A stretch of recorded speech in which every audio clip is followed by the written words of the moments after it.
Today we're going to compare stubby revolvers or pocket-sized revolvers to pocket-sized semi-automatics, the differences of positives and negatives for both. Before we go there, the joke of the day is a real bad groaner. I have a fear of speed bumps, but don't worry, I'm slowly getting over it. Ba-dump-ba-dump.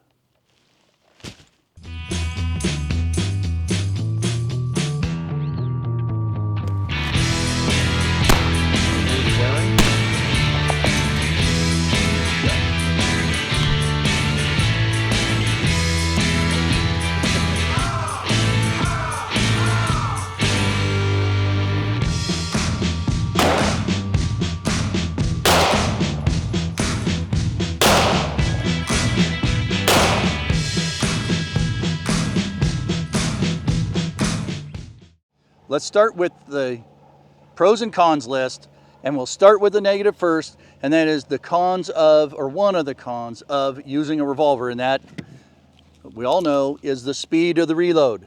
So in this case, the LCR takes full moon clips for the 9mm, and it comes with the full moon clips, and you drop them in, but there's no speed loader to dink with or anything else, so it is a little bit faster and with a speed loader getting it out of the way, but it's still a lot slower than dropping the magazine, putting a fresh magazine in, and going back to work.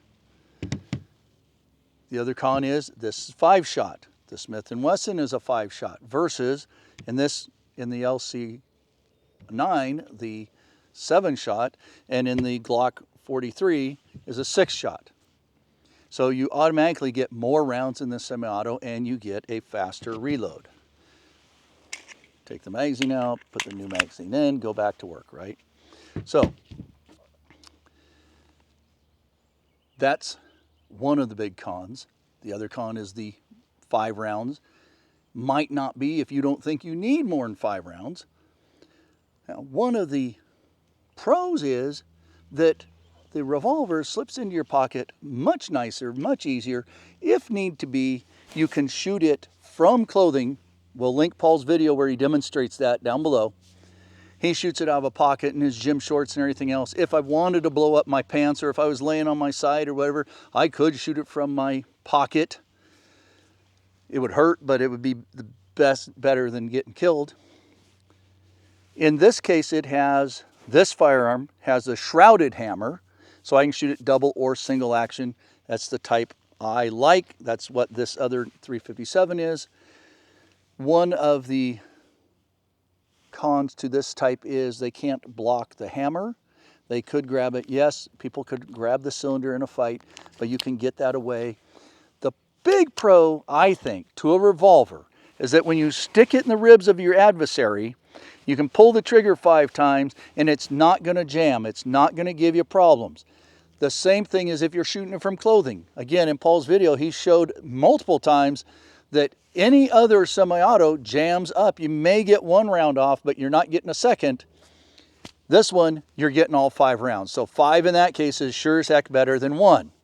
Again, it is slower to reload. Another option for reloading, and I just have it in this fancy little leather thing. Normally I just carry these in my pocket because they're flat and I can carry them in my pocket along with all my other stuff, is the speed strip. In this case, these are Bianchi. You just stick them in here. You get 1 extra round because you're shooting, they were made for 6 and you're shooting 5.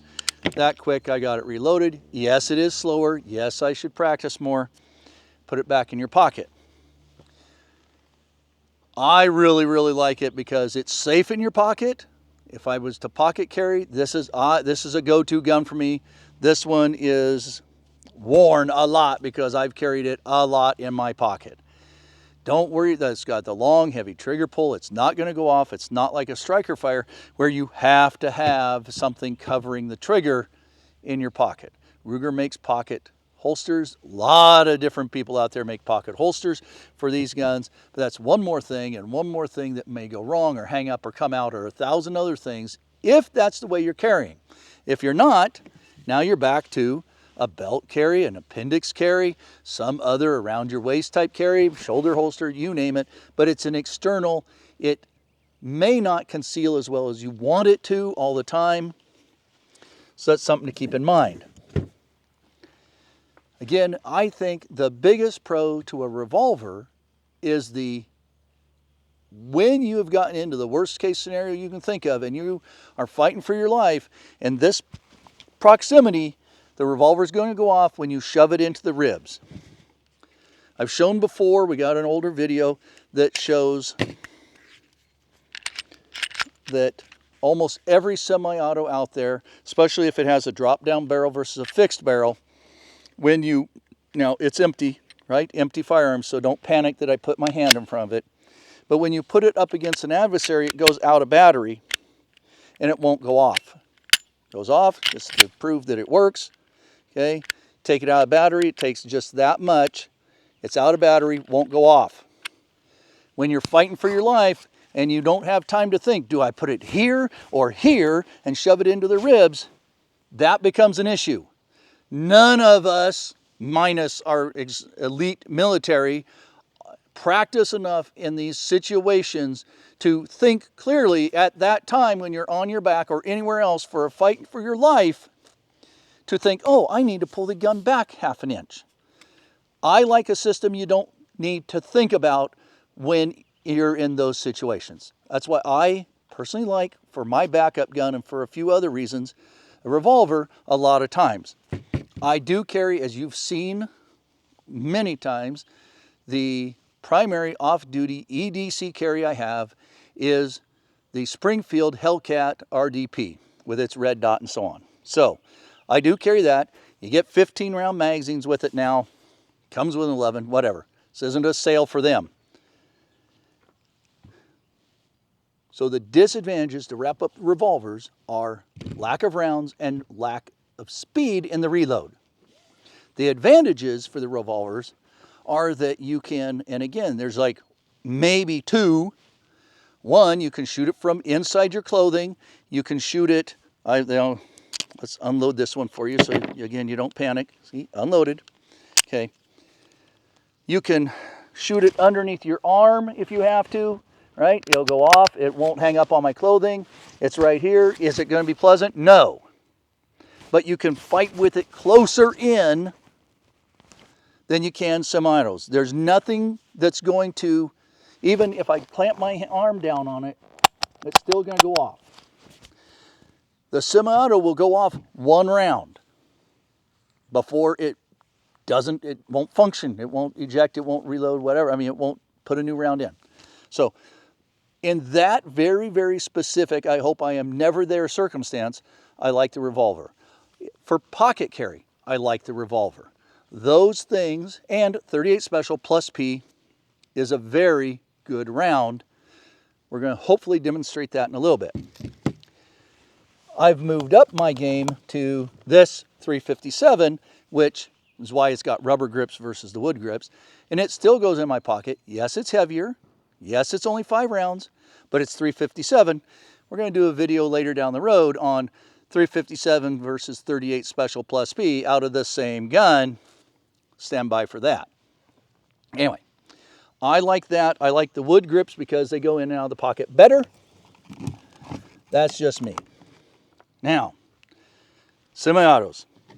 The obvious pro is that you can carry spare magazines easier with more rounds. And the days of 6 and 7 round single stacks are gone. We have RDP is not much bigger than this. Lots of models out there now that are coming with 11 round, 12 and so on. They may be a little bit big for your pocket carry, which is what I found with the RDP. But you can put this in your pocket. It lays flat. It won't come out quite as nicely, but it comes out of the pocket very nicely. You get one more round or two in this particular gun. Slide lock back, take the magazine out, just so you guys don't yell at me about safety today. Well, this has a magazine safety.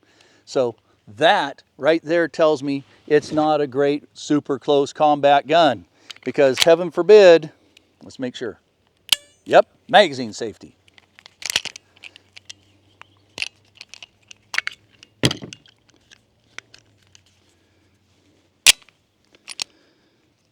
Okay, safety's off, won't shoot. Heaven forbid in that fight you're talking about, this gets released even a little bit, doesn't fall out, but it's released, you don't notice, gun won't go off. Okay, bad day. Well, let's test something actually. So take the magazine all the way out. It's unlatched, see? Let's get my hand out of it. It's unlatched. Let's see if you do get a round. Yes, you do. You do get a round, so the magazine has to be all the way out. Reset it, won't go off. See how far it has to be in there before. I think there I can feel something in there. So there we go. Anything higher than that? Nope. Nope. Still no. Sorry, my left hand's in the way. Let's do this backwards for you guys. Okay, no at that point. When you put it a little bit farther, yes. So the magazine can be released on this model. I know a lot of Smith & Wessons have magazine safety. If it's released at all, it won't fire. So know your firearms better than I know this one. With the Glock, of course, you don't have a magazine safety. Same thing applies though.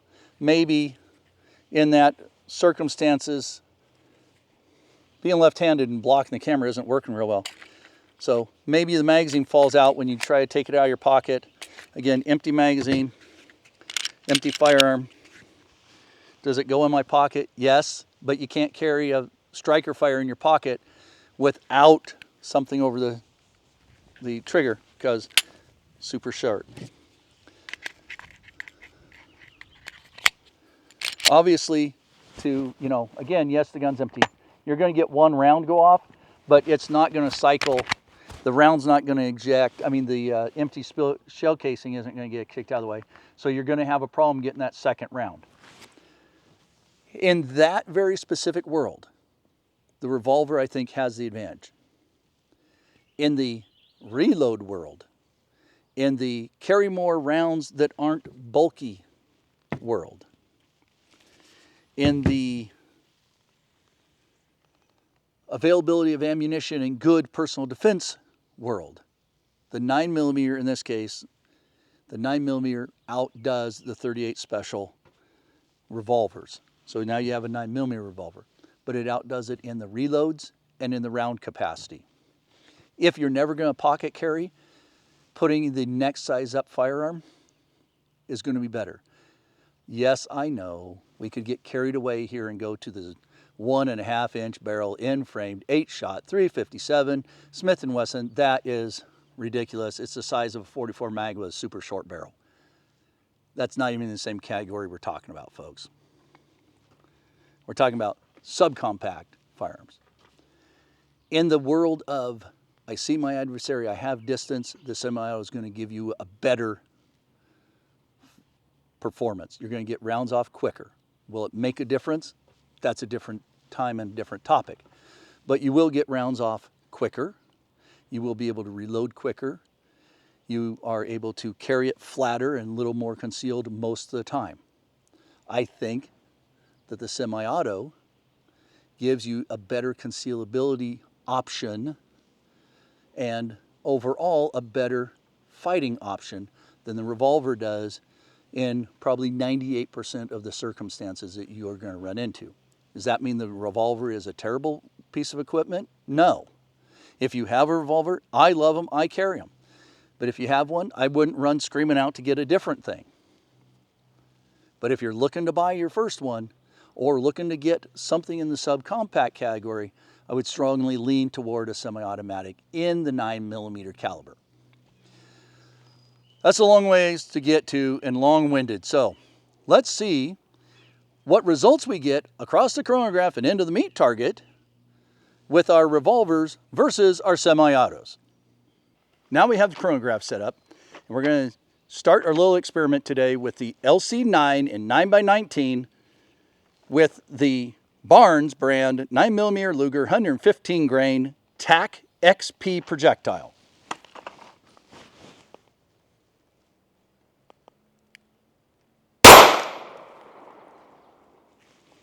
982.5, and 2246. Sorry, folks, for kinetic energy.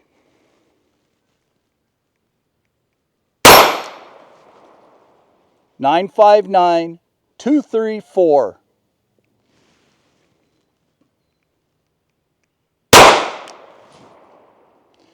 978 and 244.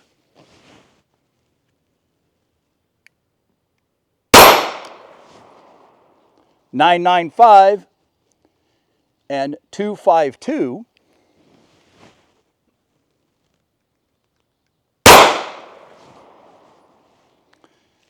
And as Paul would say, for demonstration purposes only, 975 and 242.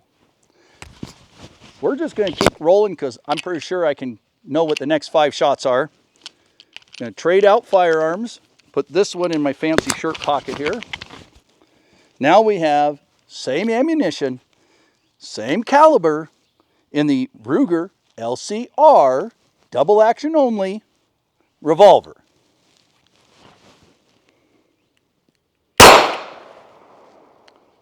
.944 with 227 for kinetic energy.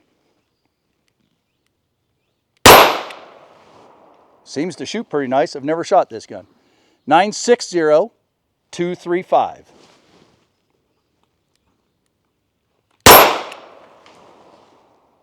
1007 for 258.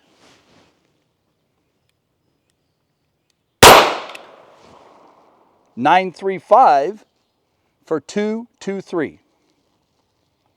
One more.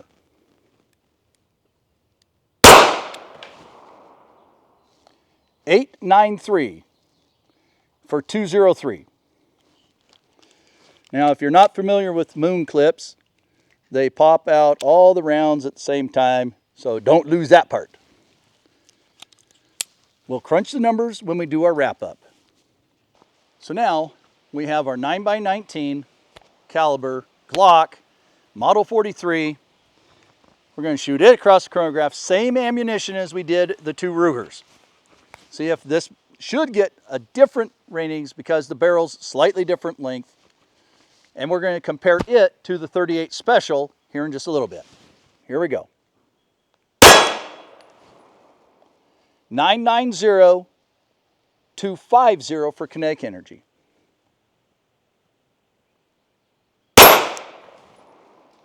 1002 for 256.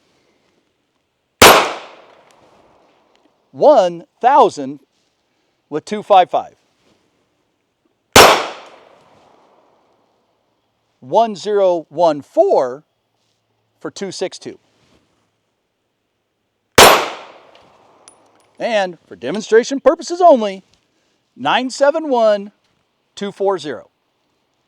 Last gun we're going to shoot across the chronograph is the 649 Smith & Wesson J-frame, correction, 638 Smith & Wesson J-frame 38 Special. We're shooting 38 Special plus P, 125 grain brass jacketed hollow points from Remington, and they are the Golden Saber Defense compact handgun. So we're going to do a test on this more in depth later, but they are designed to come out of this handgun. Never shot them before. See what kind of results we can get today. Here we go.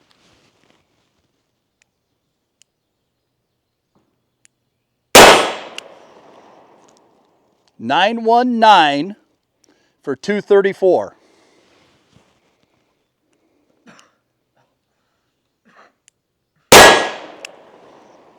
Man, they are snappy. 925 for 237.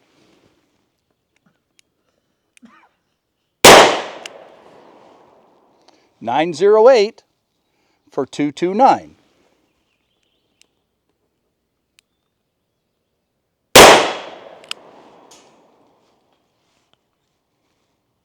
940 for 245. And last one.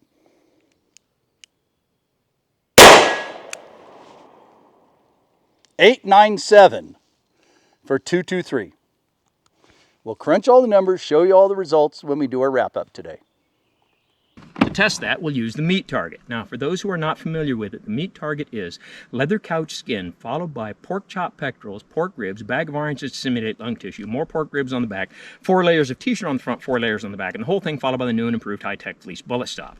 Now that we've seen Paul explain the meat target to us, we're going to go back here about 7 yards. We're going to shoot the one on our left, that one over there, with the 38 Special, 125 grain, brass jacketed hollow point, made for compact defense guns, and the one on the right with the Barnes 115 grain 9mm or 9x19, so that we can see what those two different platforms with common rounds built for them for personal defense, what, if any, the difference there is in those.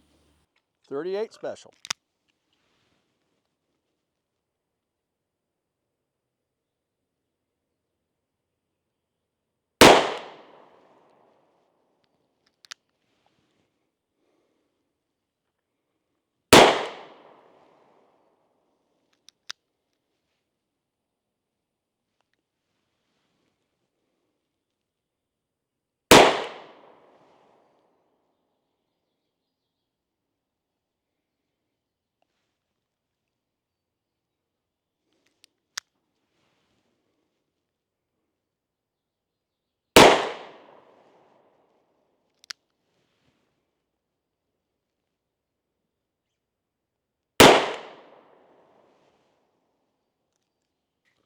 Now the Glock 43 with the 9x19.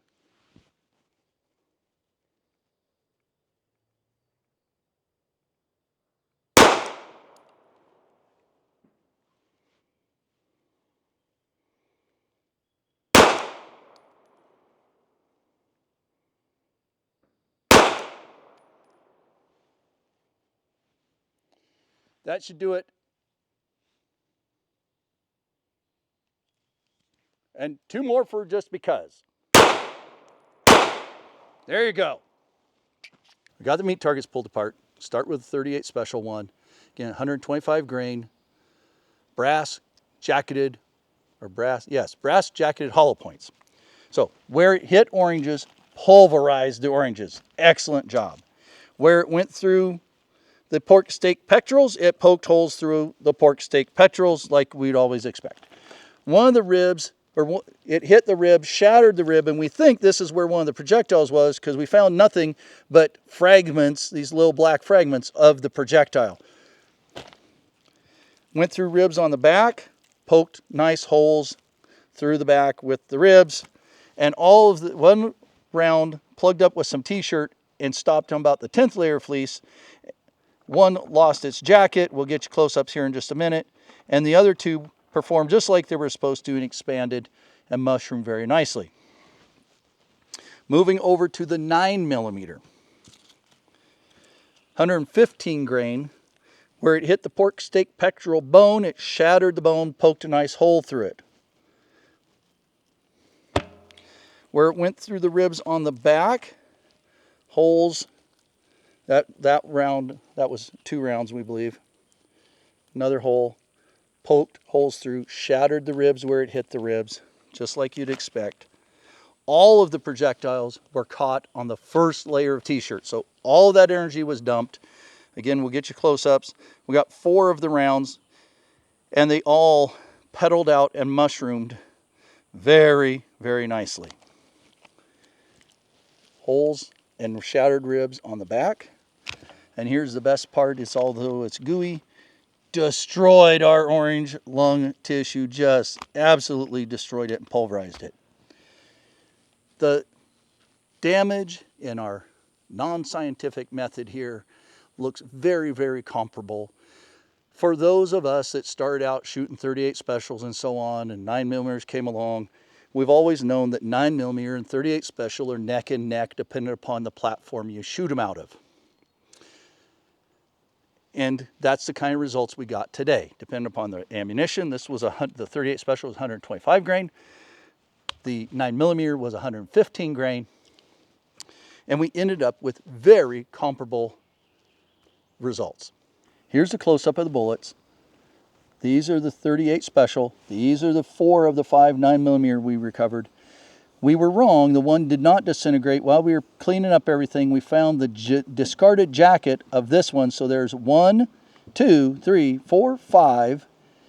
2 rounds didn't do very well, and 3 rounds did what they were supposed to.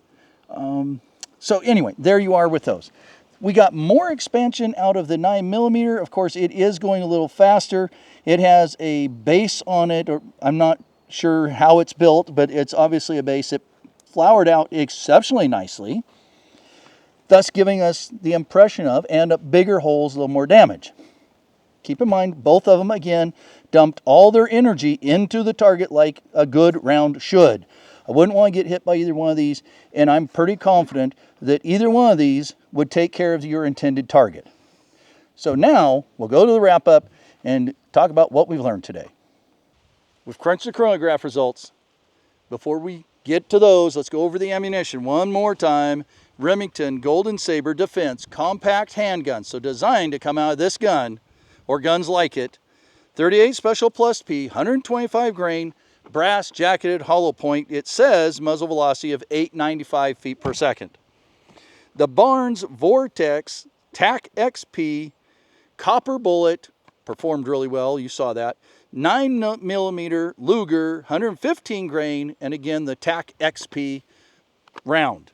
So here we go. LC9. So the semi-auto feet per second was 977. These are all averages. Kinetic energy, which is foot-pounds of energy, 243. The LCR, which is your revolver in 9mm, again Ruger, 947, 229. The Glock 43, 995 with 252 kinetic energy. It was the highest end of the 9mm. And then the Smith & Wesson 638, 38 Special, 918 with 233 foot-pounds of energy. The blue number on the bottom is the difference between the fastest 9mm we got and the 38 Special.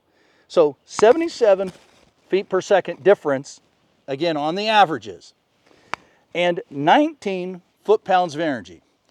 That 19 foot-pounds of energy, we saw the results of and how close that is on the meat targets. So as close to kind of real world as we get about showing the impact of these rounds and what that kinetic energy transfers into.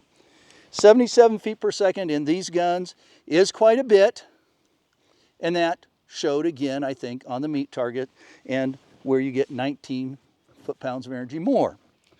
So one anomaly we found when doing this is that the snub-nosed revolvers we have here today had a higher difference in the 5 rounds that we shot than the difference out of the semi-auto. So there was more inconsistency and bigger differences from the highest to the lowest in feet per second. We don't know if that's the ammunition and its quality or lack thereof, or the way the revolvers are just built and manufactured, I should say, and the system as to why that is. But the semi-autos gave us a closer, less difference between the 5 rounds today. Interesting. Keep that in mind for your own stuff. One con we didn't talk about earlier with the semi-auto, we did talk about if you are in a fight for the gun, you're close, whatever, all those things. If you do get that 1 round off, chances are that if somebody's hands over it, if it's jammed up, you'll see, hopefully you can see, there's an empty shell in here now, simulating that you got 1 round off, but now the gun's malfunctioned. You can't get another round off until you clear the malfunction, and in this case it didn't come back, so gotta drop the magazine, maybe get the slide-to-go helm on it, clear it again, there we go, load your magazine again, rack another round in. Of course my magazine's empty, so there we go. You would be a little closer, and then go back to shooting. That's a lot when considering you are already in a fight for the gun. And it's a lot no matter what happens, where that happens. You have to clear that malfunction. All that is training. All of that is good, but it's still, no matter what, just like loading revolver is slower than reloading a semi-auto, it's slower to clear your malfunction, again empty, than just do this again. Okay? So if you're fighting over it and he's got his hand on it, or you get one round off for some reason, say you had this hammer back already, you were lucky, you get a round off but you can't pull it, you get it free, you don't have to worry about it. Or even if the round doesn't go off, getting your second shot out of a revolver in those very niche circumstances, sorry, I got a bug in my eye, and not having to clear that malfunction when you're in a fight for your life is a serious thing to think about when you're choosing these platforms and which one you're going to trust your life to. I can't tell you what one that is for you. Only you can do that through practice, realistic evaluation of what scenarios you're going to be in, and going out, training, knowing your equipment so you're always the best prepared for the worst case situations.